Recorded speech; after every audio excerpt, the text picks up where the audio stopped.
this really happen? Mga style talaga ni Maring Jess, di ba?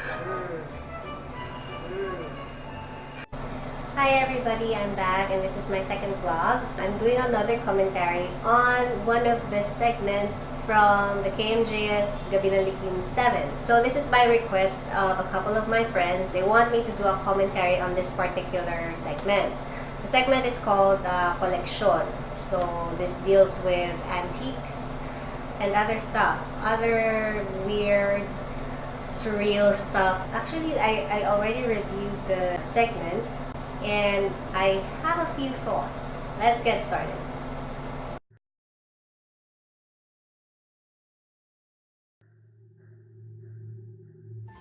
Sa isang bahay sa Quezon City, makikita ang isang napakalawak na koleksyon ng samut-saring kagamitan gaya ng maskara, nililok na estatwa, manika at iba pa, na mula pa sa iba't ibang bansa gaya ng Cambodia, Thailand, Indonesia at Vietnam. Ang koleksyon na ito ay pagmamay-ari ni Attorney Robert Chuan at ng kanyang pamilya. Ngunit hindi pala ordinaryong koleksyon lamang ang mga ito dahil sa paglaon ng panahon ay tila unti-unting nagsimula ang pagpaparamdam ng mga hindi nakikitang nilalang sa loob ng kanilang tahanan. At naging ang kanilang mga kasambahay at bisita ay naranasan din ang mga ito. Mula sa paggalaw ng mga gamit, mga bariyang nahuhulog sa sahig, sitsit, kalabit, at hagikik na hindi matunto ng pinagmulan, hanggang sa pagpapakita ng mga anino at nilalang na tila hindi tao na bigla na lamang naglalaho. Sa gabi ng Lagim 7 ng KMJS ay ni-reenact nila ang mga pagpaparamdam na ito.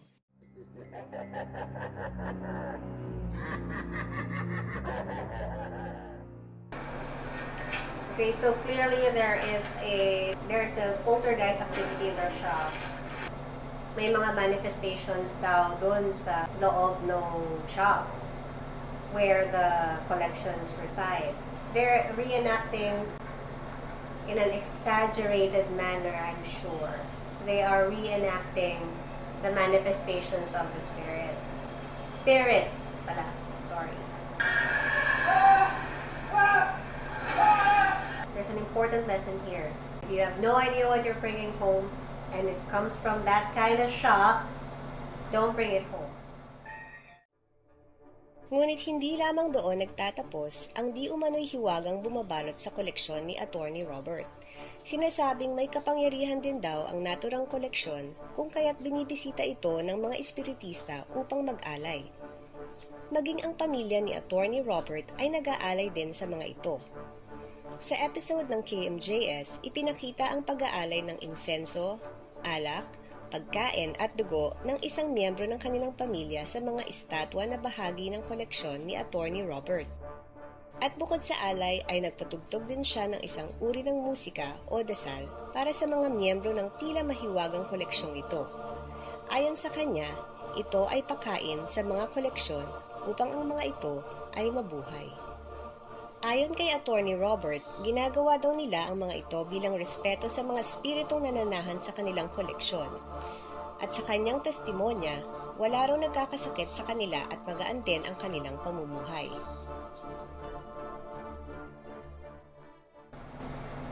Okay, so eto si ate, nag-aalay siya, nag-aalay.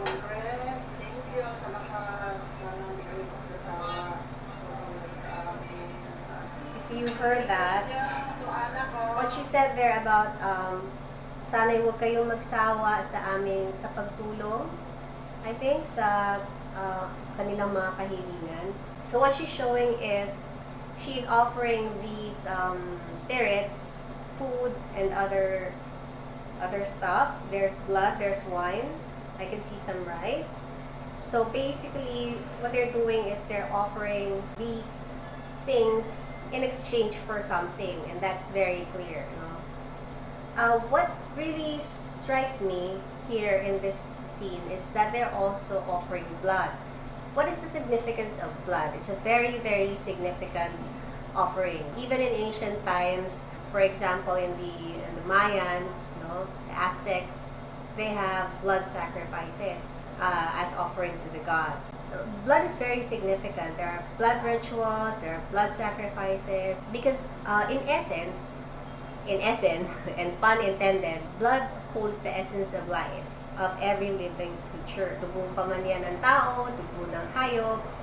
Historically, no, yung dugo, inaalay yan, first is for blessings, second is for power, in exchange for power, and third would be protection. Like, I give you the essence of life of a living being in exchange for my life.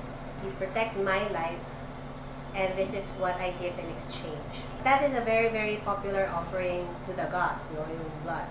And also biblically, no, in Christian doctrine, they say that Jesus Christ gave his blood and his life in exchange for our salvation.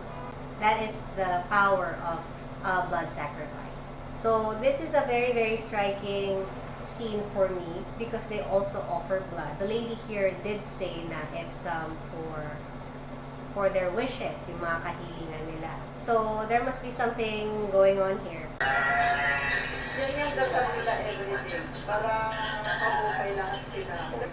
Titingnan mo yung history ng Pilipinas.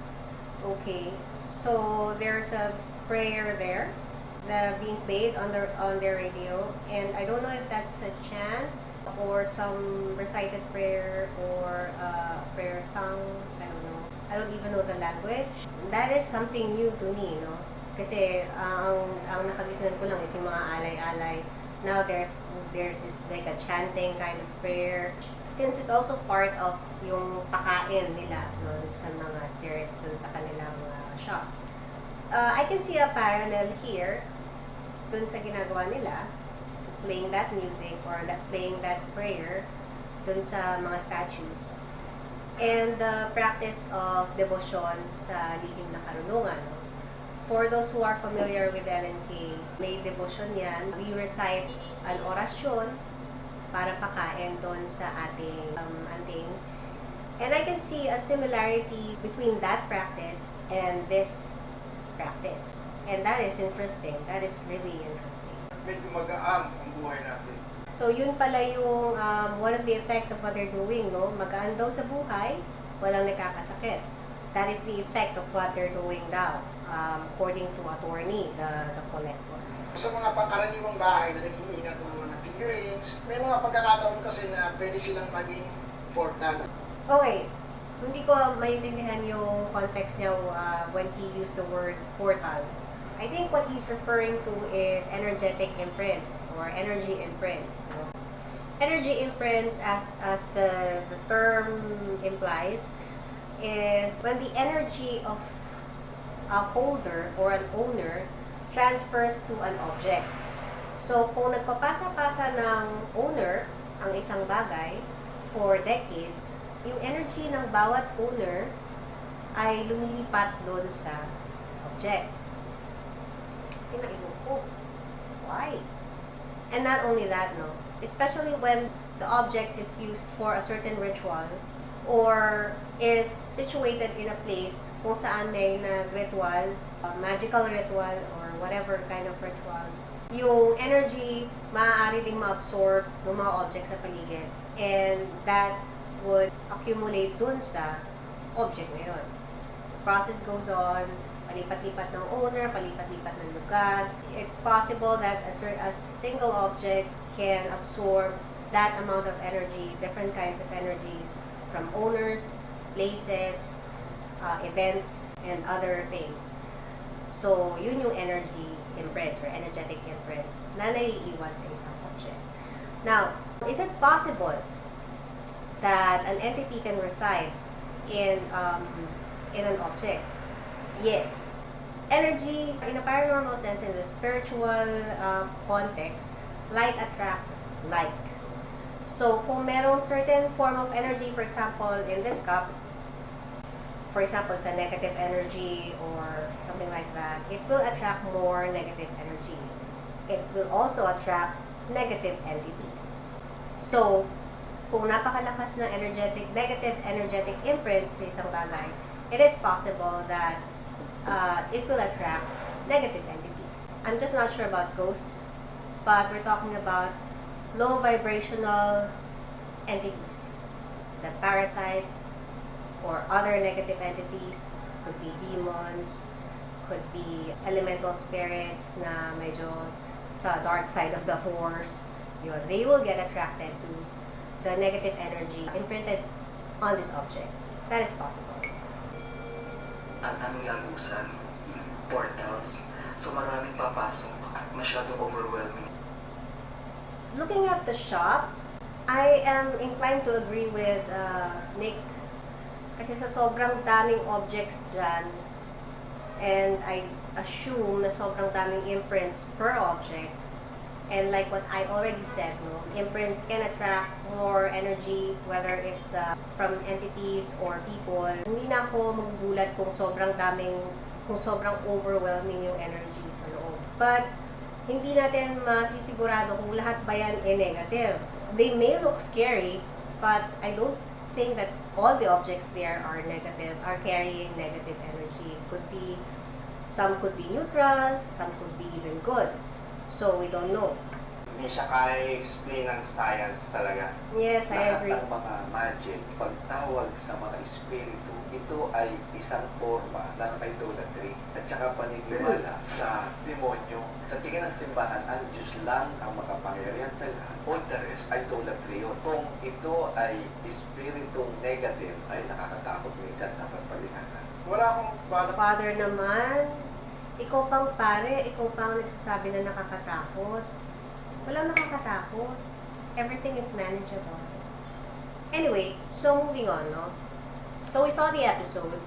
I have several thoughts. The first part of the episode, they try to reenact yung mga poltergeist activity and spirit manifestations doon sa place. Okay. So, it begs the question, what kind of spirits reside in that shop? As I've already discussed kanina, it is possible that all the objects there have certain energy imprints.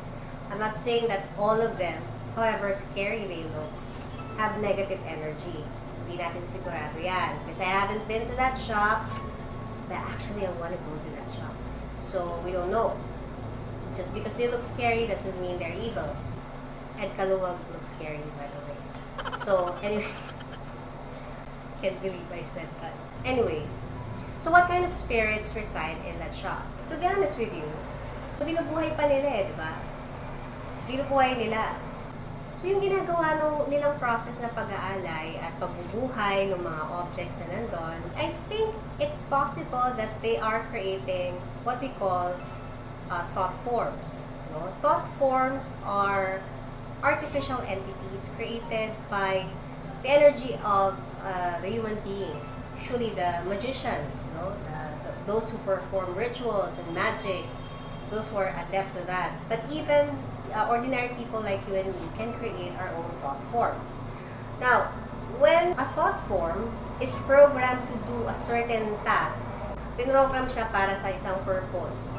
Like for example, protection. Nagiging servitor siya or tulpa. Actually, servitor and tulpa are not exactly the same, but they're very similar and both of them are artificial entities. It's because they are created by human beings. So, yung ginagawa nilang pag-aalay na yun, it is possible that they were actually creating servitors and tulpas without them knowing it. Yung will nila and yung desire nila for those spirits to protect them, it actually manifested. Like yung kinuwento ni ate na riding in tandem na hindi nakakilos, nag-manifest yung servitor as a protector. But not just protection yung hinihiling nila from those spirits, no? Also yung swerte and good health. And these tulpas and servitors, you actually have to feed them for them to gain more power. Eventually, tulpas and servitors, they evolve over time. They start to have their own consciousness and their own thoughts. Your artificial entity now becomes autonomous. Another thing pala, no, most servitors and tulpas, they need a vessel to reside in. So, yung mga statues, objects, they can serve as the vessels for the tulpa and the servitor. Eventually, kapag namatay yung creator ng tulpa, and this certain tulpa has already become autonomous, nagkaroon na siya ng sariling intelligence niya, magiging palaboy siya ngayon. Because the one who created the tulpa should also be the one to destroy it. That's the way of managing tulpas and servitors. So, nagiging palaboy na itong mga tulpas na to, itong mga servitors na to, nagiging palaboy sila. But they are artificial entities to start with. However, they became autonomous. So, parang natural entity na rin sila. I think it is possible na most or some of the spirits residing in their shop are actually tulpas and servitors. They found their new owner na magpapakain sa kanila, so they serve that owner. But I'm not dismissing the idea that there are also natural entities that reside in that shop in some of those objects. Possible pa din. Like what I said, no, energy, a certain kind of energy attracts similar energy. So if this entity, this natural entity is attracted to that kind of energy, it's possible na lalapit siya dun sa object na yon and would probably reside in it. Another thing, no? Most of the objects na nakita ko doon, parang feeling lang naman, no? I'm not assuming, has been used in rituals and other things. Pwede din, some of them could have been used in a binding ritual, like you bind the spirit to a certain object, paano siya makawala, something like that. So it's possible na may ganun din sila dun sa shop. But like I said, I haven't been to that shop, so I wouldn't know, right? So anyway, final thoughts. Like I said in my previous vlog, there's nothing to fear but fear. And tayong mga tao talaga, yung pinaka dapat katakutan. Tayong buhay na tao. The reason why is, well, this is a personal belief. We are created in the image of the Creator. And not just the image, but the likeness of the Creator. Which means all of us are creators. And that is the reason why we are able to create artificial entities called tulpas, servitors, and, well, collectively Thoughtforms. Anyway, going back to the shop ni Attorney. So, like I said, we can't really be sure kung yung mga nandun are naturally occurring or natural entities or tulpas and servitors, or maybe a mixture of them. But, in my point of view, yung ginagawa nila, I think they should keep it up. Or kapag, for example, pumanaw na, wag naman sana suna, no, pumanaw na yung mga owners, mapagpatuloy ng mga next generation. Kasi, the tendency kapag pinabayaan yung mga ganon, magiging palaboy sila. And maaaring mameste ng ibang tao. Like, pag hindi mo na sila napakain, it's possible na napestehin ka nila. Kasi nasanay sila na pinapakain and then suddenly you stop.